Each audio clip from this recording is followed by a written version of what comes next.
بستی کا نبی، ایک شہر کا نبی، ایک ملک کا نبی، لیکن جب باری آمنہ کے لال کی گئی، اللہ نے مکانات کے اعتبار سے بھی آپ کی نبوت کے دائرے کو وسیع فرما دیا۔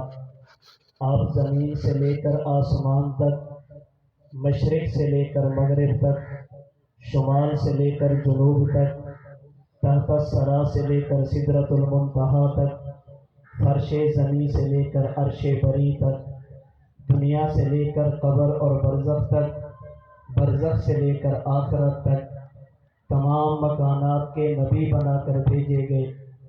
آقا نامدار سے پہلے دنیا میں آنے والے نبی، افراد کے اعتبار سے بھی ان کی نبوت کا دائرہ محدود تھا۔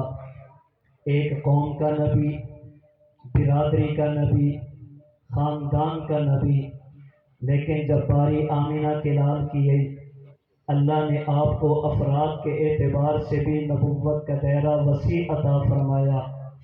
آپ سے پہلے آنے والا ہر نبی، اللہ نے فرمایا ہم نے انہیں اپنی قوم کا نبی بنا کر بھیجا۔ جب باری حضور کی گئی، فرمایا وَمَا أَرْسَلْنَاكَ إِلَّا كَافَّةً لِلنَّاسِ، ہم نے آپ کو پوری انسانیت کا نبی بنا کر بھیجا۔ آمنہ کے لال نے فرمایا ارسلت الی الخلق کافہ، اللہ نے مجھے انسانوں کے ساتھ ساتھ تمام مخلوقات کا نبی بنا کر بھیجا۔ الغرض نبی کی نبوت کا دائرہ مکان، زمان اور افراد کے اعتبار سے محدود نہیں۔ آقا کے تشریف لانے کے بعد دنیا کی کسی جگہ پر، کسی زمانے میں کسی فرد کو کسی نئے نبی کی کوئی ضرورت نہیں۔ اللہ کریم نے نبی کی نبوت کے دائرے کی وسعت کو قرآن کریم میں مختلف انداز میں سمجھایا۔ ان میں سے ایک انداز سورۃ الاحزاب کی آیت نمبر 46 کے آخری 10 حروف میں فرمایا، اللہ نے اپنے نبی کو سراجا منیرا فرما کر ایک حصی مثال اور تشبیہ کے ذریعے حضور کی ختم نبوت، آپ کی نبوت کے دائرے کے وسعت کو بیان فرمایا۔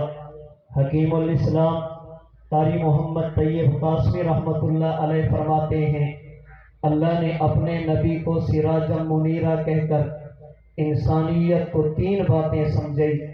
نمبر 1، جیسے آسمان کے سورج پر اللہ نے روشنی کے مراتب ختم فرما دیے، اسی طرح خاتم الانبیاء پر نبوت کے کمالات بھی اللہ نے ختم فرما دیے۔